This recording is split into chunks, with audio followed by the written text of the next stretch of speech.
आज हमारे उत्तर प्रदेश के और उत्तराखंड के ब्राह्मण सभा और ब्राह्मण समाज के लोग मेरे कार्यालय पर मिलने लगातार आ रहे हैं।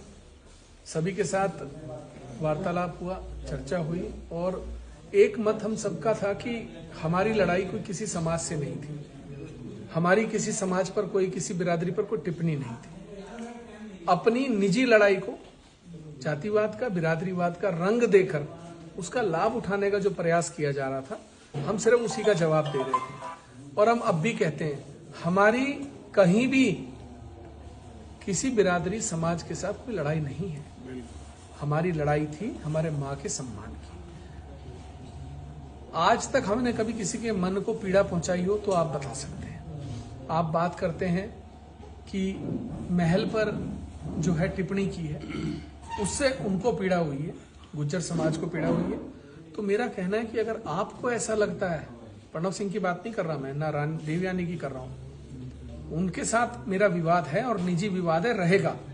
लेकिन अगर समाज को ये लगता है कि मेरे महल के कोई अपशब्द बुरा लगा है, उसके लिए मैं माफी मांगने को तैयार हूं, सार्वजनिक माफी भी मांगता हूं।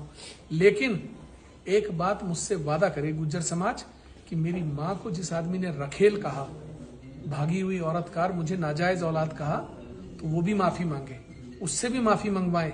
अगर उनको इतनी पीड़ा है तो उतनी ही पीड़ा मुझे भी है। कोई महल, कोई रियासत, कोई जमींदारा किसी मां से बड़ा नहीं हो सकता। किसी की मां का अपमान आप सार्वजनिक करा नहीं सकते। जो वीर कौमें होती हैं, जो बहादुर कौमें होती हैं, वो महिलाओं का, वो माओं का सम्मान करते हैं, उनके लिए वीर गति को प्राप्त होते हैं। और आप तो वैसे भी कहते हो कि हम शूरवीर हैं, हम वीर कौम हैं। तो वीर कौम है, कब से लोगों की माओं को रखेल और भागी हुई औरतें कहने लग गए? शोभा देता है 95 साल की बुजुर्ग महिला पर ऐसी टिप्पणी करना? शर्म नहीं आती प्रणव सिंह को? शर्म नहीं आती उनको कि वो किस तरीके की बातें करते हैं? तब समाज इन्हें क्यों नहीं समझाता? इस समाज को इस बात पर ध्यान देना होगा कि किसी की व्यक्तिगत निजी लड़ाई में घुसकर उसे बिरादरी की लड़ाई ना बनाई जाए। बिरादरी सबकी है। आप अपनी बिरादरी लाओगे, मेरी भी बिरादरी आएगी, मेरा भी सर्व समाज है। मैं किसी एक बिरादरी का नेता नहीं हूं, ये बात ध्यान रखिएगा। मैं सर्व समाज का नेता हूं। महापंचायत आप कर सकते हैं, हम भी कर सकते हैं।